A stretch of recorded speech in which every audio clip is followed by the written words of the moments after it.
Pues muy buenos días, hermanos, que el Señor os bendiga. Hoy continuamos y terminamos con la serie que hemos seguido del libro de los jueces. Este libro ciertamente interesante, ciertamente diferente a lo que quizás estamos acostumbrados, y un libro que nos enseña mucho sobre lo que no hay que hacer. Porque la Biblia es muy clara y la Biblia, hermanos, no esconde la realidad del corazón humano. Tú y yo somos pecadores y como pecadores tenemos necesidades muy grandes. Por supuesto, la más grande es la necesidad de un Salvador, de un Rey, porque en el libro de los jueces cada 2x3, cada momento se nos recuerda esta realidad. En aquellos días no había rey en Israel y cada uno hacía lo que bien le parecía. Reinaba el caos, había un desastre absoluto, faltaba un gobierno real, genuino, que velara por el bienestar de todo aquel que formase parte de este reino. Y desde luego que hemos visto a cada uno de estos jueces establecer a veces ejemplos positivos, pero que terminan siempre pues en un desastre moral. Jueces es un libro que se caracteriza por demostrarnos este ciclo destructivo, esta rueda que destruye a la sociedad israelita, a la sociedad hebrea, y es que los israelitas se olvidaban de Dios, iban tras los ídolos. Dios entonces permitía que estos pueblos paganos gobernaran sobre ellos. Entonces clamaban a Dios y se volvían a Él cuando Él levantaba un libertador que volvería a traer algo de orden en un mundo anárquico y caótico en Israel. Pero cuando este juez, cuando este gobernante y este líder moría, volvían otra vez a hacer lo malo ante los ojos de Dios y a volverse a los ídolos. Era un círculo repetitivo, destructivo totalmente. Y hemos visto juez y juez, y como hemos dicho, todos con cambios en la sociedad temporales.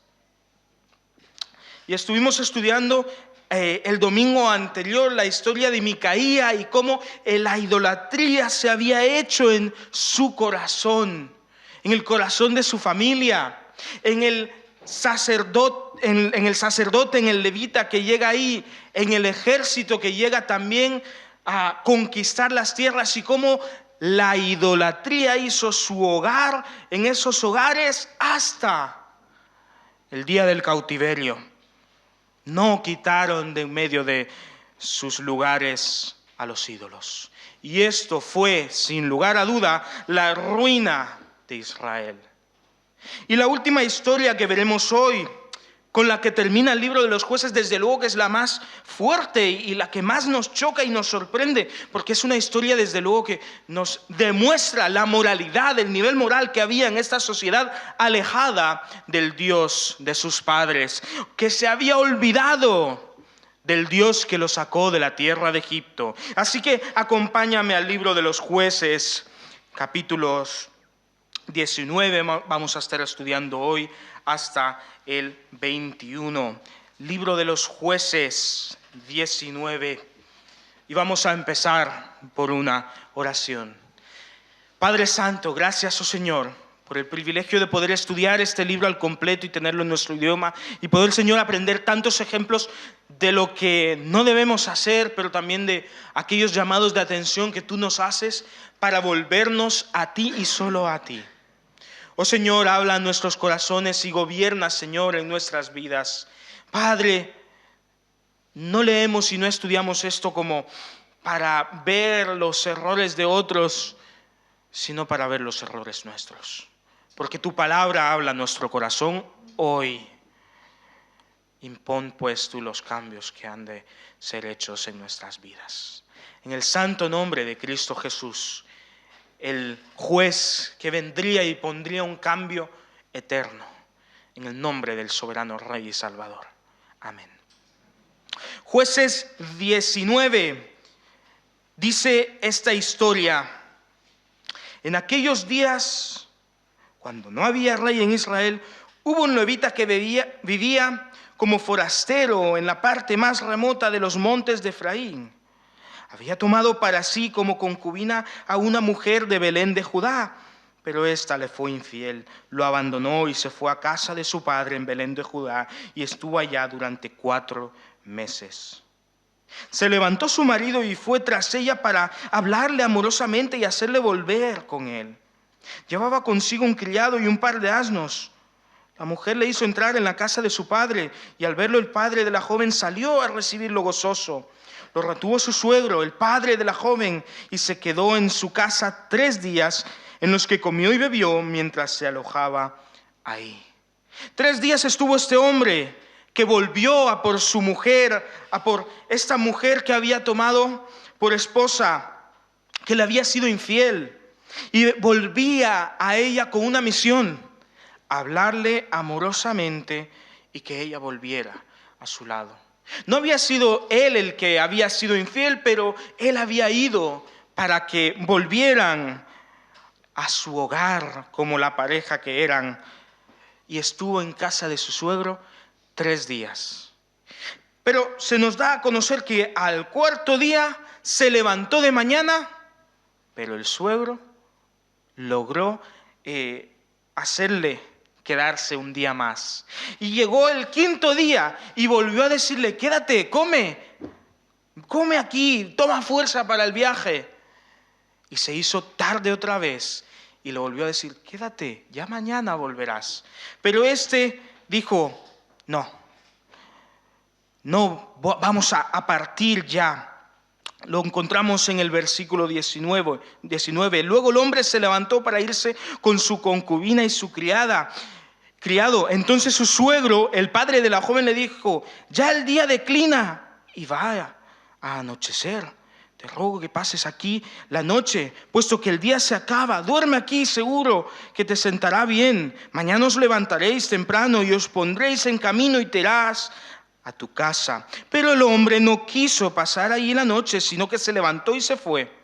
Llegó frente a Jebús, que es Jerusalén, con su par de asnos ensillados y su concubina. Y entonces parten.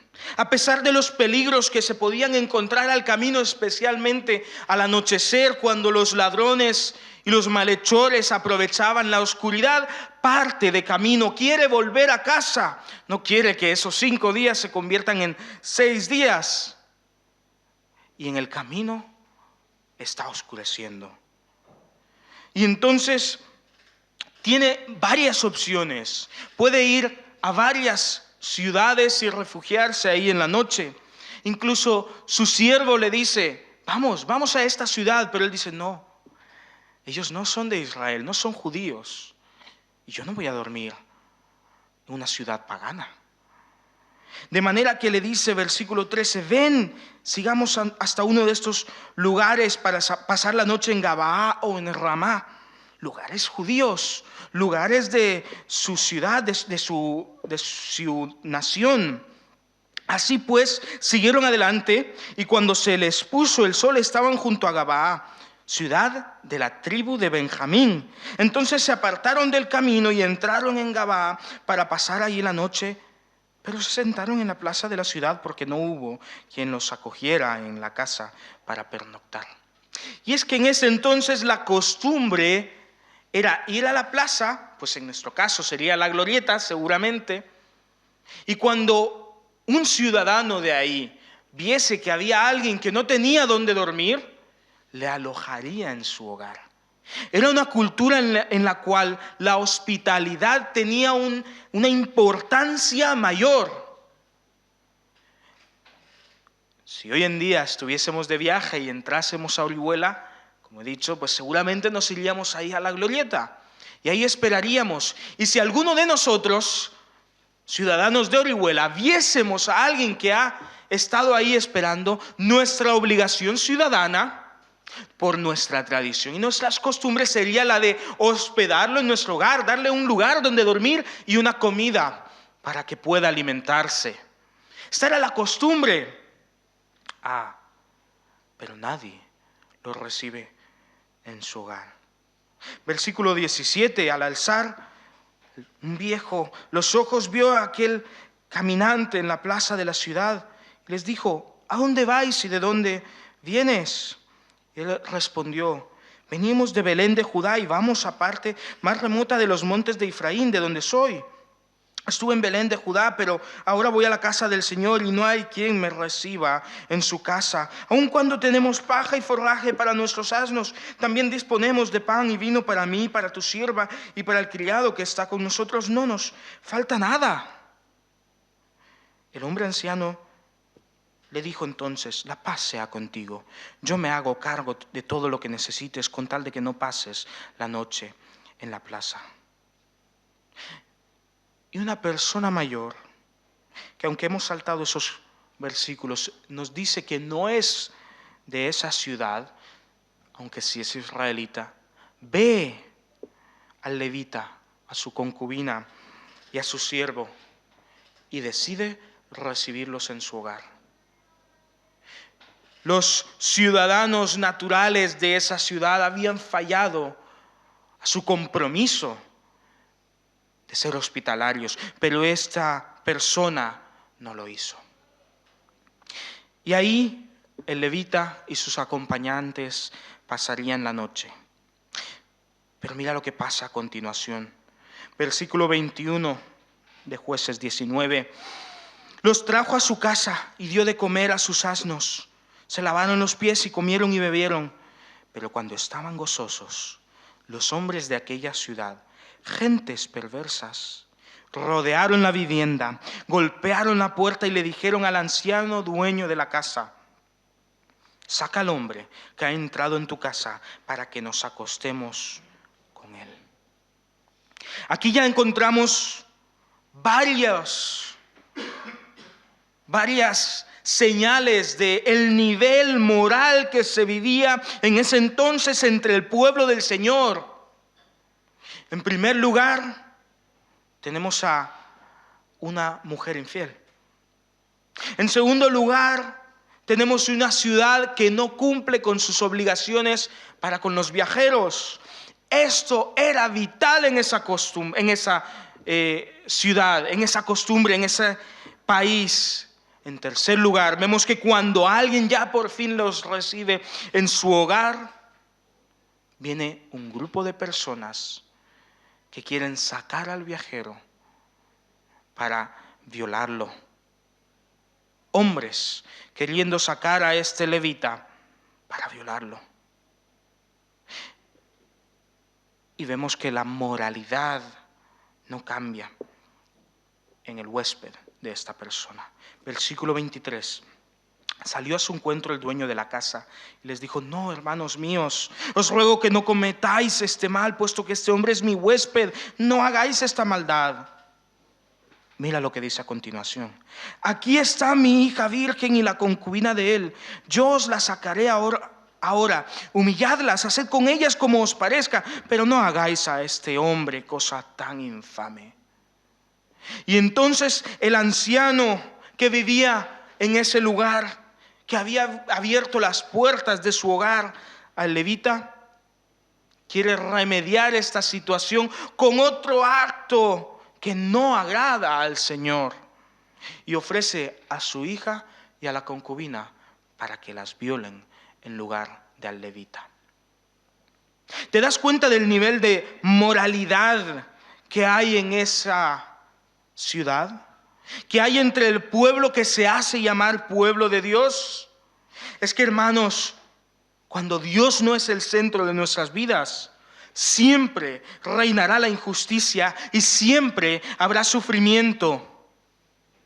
Cuando Dios no es el centro de nuestras vidas, cuando queremos nosotros definir el bien y el mal, lo que viene es un caos, es destrucción, es injusticia.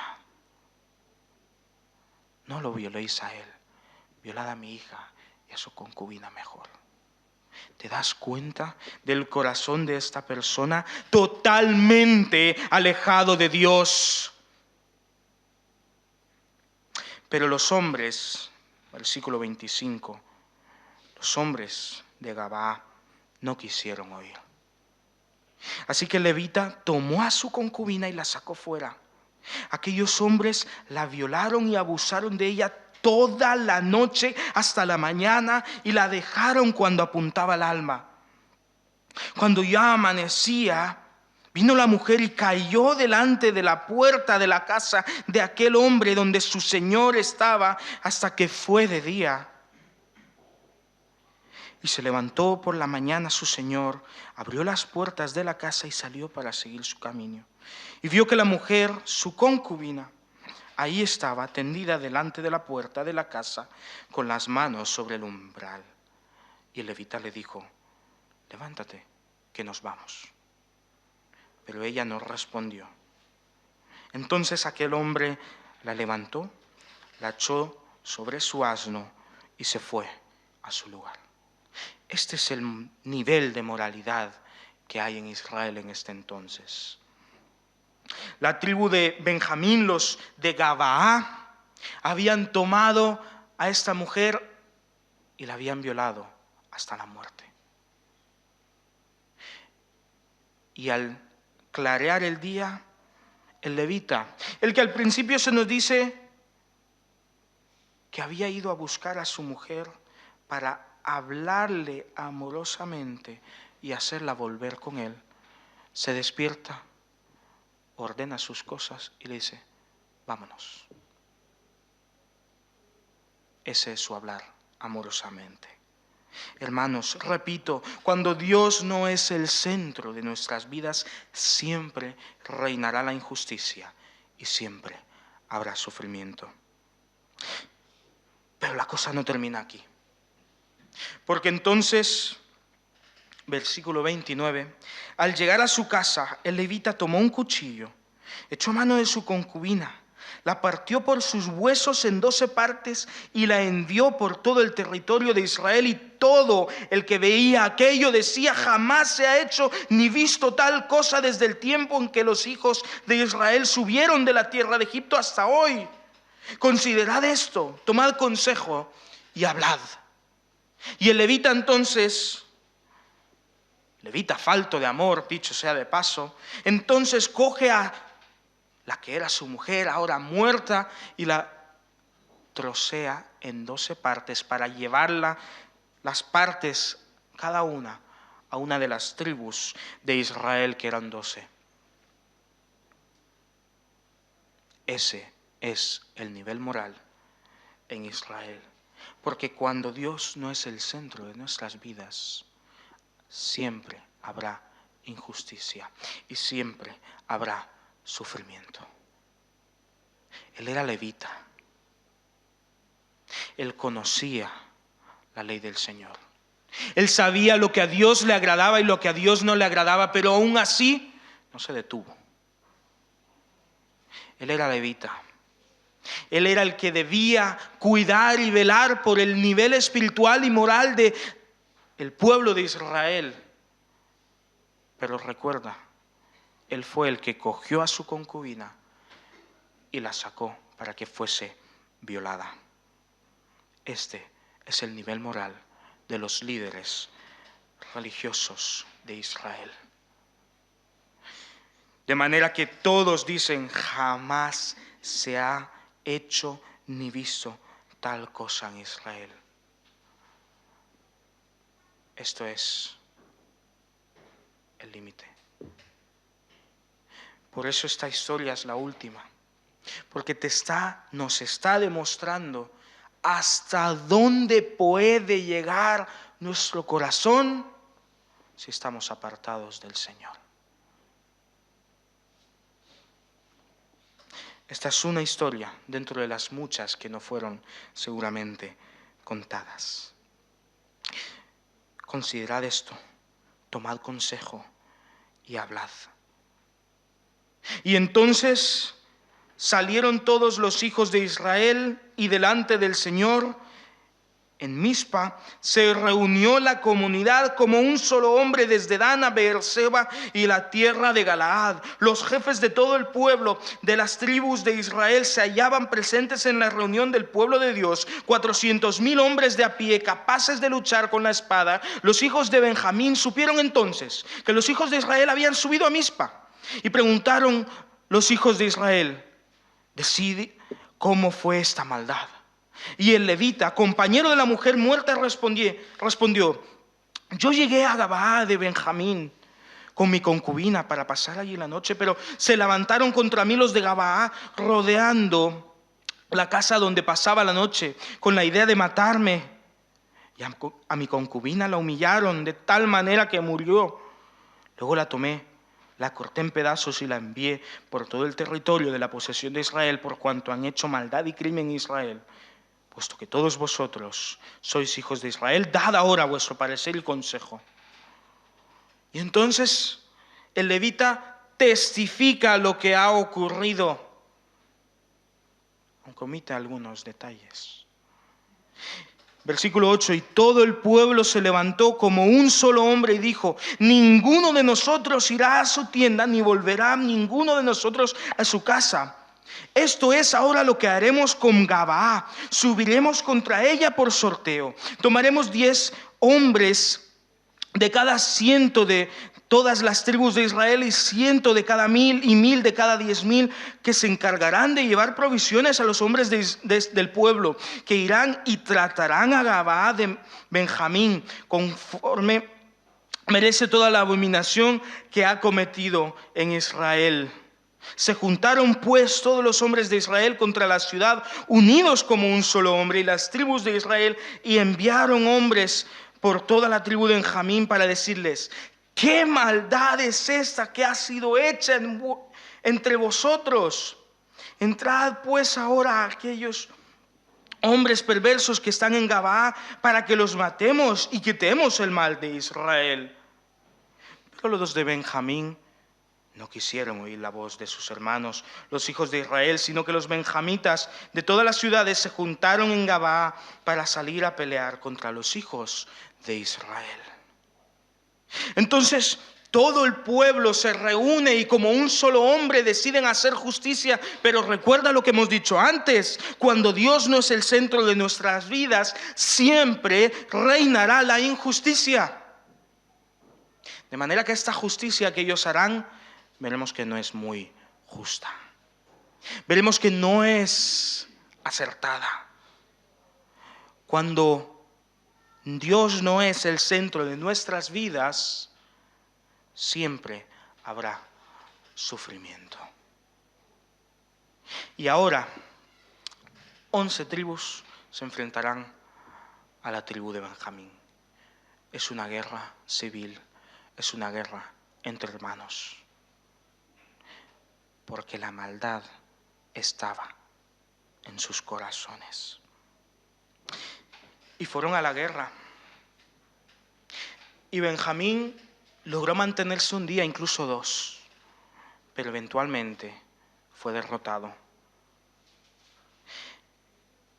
Dice el versículo 35: el Señor derrotó a Benjamín delante de Israel. Porque lo que hicieron estos habitantes de Gabaa ni siquiera era nombrable entre Israel. Pero es que sus hermanos benjamitas los defendieron también. De manera que van a la guerra y el Señor entonces derrota a Benjamín. Versículo 46: todos los de Benjamín murieron aquel día. Fueron 25,000 hombres capaces de luchar con la espada, todos ellos hombres de guerra. Pero 600 hombres se volvieron y huyeron al desierto, a la peña de Rimón, y se quedaron 4 meses en la peña de Rimón. Los hombres de Israel volvieron a atacar a los hijos de Benjamín y pasaron a filo de espada tanto a los hombres de cada ciudad como a las bestias y todo lo que se hallaba a su paso. Asimismo pusieron fuego a todas las ciudades que encontraron. Entonces esta guerra fue terminada, porque la tribu de Benjamín fue aniquilada. Solo quedaron 600 hombres de los miles que fueron a luchar. Esta era la justicia que el pueblo de Israel buscaba imponer. Pero recuerda lo que hemos dicho: mientras el Señor no sea el que gobierna, siempre reinará la injusticia y siempre habrá sufrimiento. De manera que los hombres de Israel ahora se lamentan, porque una de las tribus había sido eliminada. Versículo 1 del capítulo 21. Los hombres de Israel habían hecho este juramento en Mizpa: ninguno de nosotros dará su hija a los de Benjamín por mujer. Pero luego fue el pueblo a la casa de Dios y se estuvieron allí hasta la noche en presencia de Dios. Alzaron su voz y lloraron: Señor, Dios de Israel, ¿por qué ha sucedido esto en Israel, que falte hoy de Israel una tribu? Y al día siguiente el pueblo se levantó de mañana, edificaron ahí un altar y ofrecieron holocaustos y ofrendas de paz. Y se preguntaban: ¿quién de todas las tribus de Israel no subió a la reunión delante del Señor? Porque se había hecho un gran juramento contra el que no subiera al Señor en Mizpa, con esta sentencia: sufrirá muerte. Y los hijos de Israel se arrepintieron a causa de Benjamín, su hermano, y decían: hoy una tribu ha sido eliminada de Israel. ¿Cómo daremos mujeres a los que han quedado? Pues nosotros hemos jurado por el Señor que no les daremos nuestras hijas por mujeres. La guerra había exterminado a los de Benjamín, de manera que ya solo quedaban 600 los que lograron huir. 600 de miles. Y como hemos visto en el capítulo anterior, todo el pueblo de Israel había hecho juramento: no volveremos a nuestras casas hasta que esto no quede terminado, hasta no imponer justicia. Pero no solo eso, es que tampoco daremos nuestras hijas en casamiento con los de Benjamín. Y ahora que solo quedan 600 hombres en Benjamín, ya no solo son pocos, sino que tampoco hay mujeres para que la tribu vuelva a resurgir. Y como he dicho antes, cuando Dios no es el que reina en nuestras vidas, siempre reinará la injusticia y habrá sufrimiento. Porque entonces la idea que ellos tienen para solucionar este conflicto es la siguiente, versículo 8. Preguntaban: ¿hay alguna de las tribus de Israel que no haya subido al Señor en Mizpa? Entonces se acordaron de que ninguno de Jabes Galaad había venido al campamento para la reunión, porque fue contado el pueblo y ninguno de los habitantes de Jabes Galaad había respondido. Así que la comunidad envió allá a 12,000 hombres de los más valientes y los mandaron con este encargo: id y pasad a filo de espada a los que viven en Jabes Galaad, con las mujeres y los hijos. Pero haréis de esta manera: mataréis a todo hombre y a toda mujer que haya tenido relaciones sexuales con algún hombre. Entre los habitantes de Jabes Galaad hallaron 400 doncellas que eran vírgenes y las trajeron al campamento de Silo, que está en tierra de Canaán. Entonces toda la comunidad envió un mensaje a los hijos de Benjamín que estaban en la peña de Rimón y los llamaron para hacer las paces. Volvieron entonces los de Benjamín y ellos les dieron por mujeres las que habían traído vivas de Jabes Galaad, pero no les bastaron. Y ahora otra vez quieren solucionar el problema que han creado. ¿De qué manera? Exterminando a los hombres, a las mujeres y a los niños de esta ciudad que no acudió al llamado, y dejando solo a las mujeres que podían ser tomadas por esposas. Esta es la solución que ellos dan, porque mientras Dios no reine, hermanos, siempre habrá injusticia y siempre habrá sufrimiento. Su solución es de todo menos justa y desde luego trae sufrimiento. Pero esas 400 mujeres no bastaron para los 600 hombres de Benjamín. Y otra vez proponen otra solución, cada cual peor a la anterior.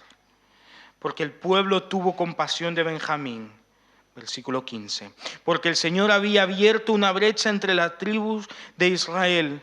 Entonces los ancianos de la comunidad se preguntaron, ¿qué haremos para dar a las mujeres a los que han quedado? Porque habían sido exterminadas las mujeres de Benjamín. Dijeron, pues tenga Benjamín herencia en los que han escapado para que no sea exterminada una tribu de Israel, pero nosotros no les podemos dar mujeres de nuestras hijas, porque los hijos de Israel se han juramentado el decir, maldito el que dé mujer a los benjamitas. Y añadieron, ahora bien, cada año hay una fiesta solemne del Señor en Silo, que está al norte de Betel y al lado oriental del camino que sube de Betel a Siquem y al sur de Lebona. Mandaron pues a los hijos de Israel, id, poned emboscadas en las viñas y estad atentos. Cuando veáis salir a las hijas de Silo a bailar en corros, salid de las viñas, arrebatad cada uno mujer para sí de las hijas de Silo y luego id a la tierra de Benjamín. Si vinieren los padres o los hermanos de aquellas demandándolas, nosotros le diremos, hacednos la merced de concedérnoslas, ya que en la guerra nosotros no tomamos mujeres para todos. Además, no sois vosotros los que se las disteis para que ahora seáis culpados. Y los hijos de Benjamín lo hicieron así, y tomaron mujeres conforme a su número, es decir, las raptaron de entre las que danzaban. Luego se fueron, volvieron a su heredad, reedificaron la ciudad y habitaron en ellas. Entonces los hijos de Israel se fueron también de ahí, cada uno a su tribu y a su familia, y cada uno salió hacia su heredad. Y esta es la solución propuesta y cumplida por parte de los líderes de Israel. Pues viene fiesta solemne al Señor, raptad a las mujeres, y así Benjamín no será exterminado. Hermanos, cuando Dios no es el centro de nuestras vidas, siempre reinará la injusticia y siempre habrá sufrimiento. El libro de los jueces es un libro totalmente veraz, que hace una lectura veraz a nuestro corazón. Hemos visto en más de una ocasión en nuestro corazón, si Dios no es el centro, hay idolatría. En nuestro corazón, cuando Dios no habita en él, hay maldad. Maldad en el levita, maldad en el que lo hospedó, maldad en los ciudadanos de aquella ciudad, maldad en la tribu de Benjamín que defiende a los violadores y asesinos, maldad en las otras 11 tribus que van y prácticamente exterminan a su tribu hermana. Maldad en los líderes que dan soluciones, cada una más atroz. Hermanos, el libro de los jueces no es un supuesto, es un real de lo que ocurre cuando Cristo Jesús no es el centro de nuestras vidas. Maldad e idolatría. Los benjamitas hicieron cosas atroces con la concubina del levita, pero el levita también carecía de empatía y de justicia. Las tribus quieren hacer justicia, pero su justicia es injusta y casi exterminan a su hermano Benjamín. Y para evitar que esta tribu desaparezca, vuelven a pelear, vuelven a matar, vuelven a raptar demostrando que no solo los habitantes de Galaad que violaron a esta mujer hasta la muerte eran malvados, no, la nación entera.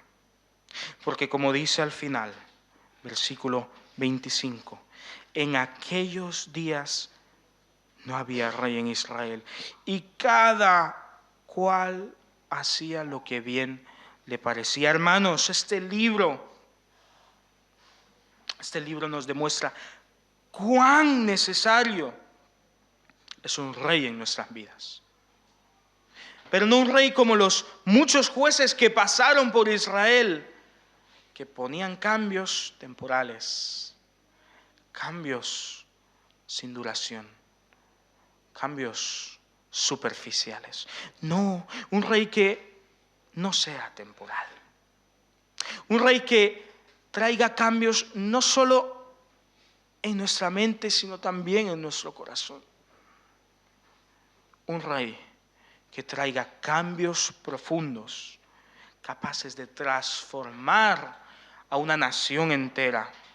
El libro de los Jueces nos apunta a la urgente necesidad que hay en cada una de nuestras vidas de Cristo Jesús, el juez justo, el rey correcto, bueno. Hermanos, que en nuestras vidas no haya carencia de un rey, que no hagamos como queremos, sino que hagamos como el Rey Cristo Jesús quiere que hagamos. Y este es el libro de los Jueces.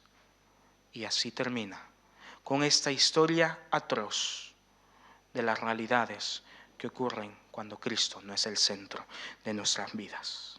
Vamos a orar.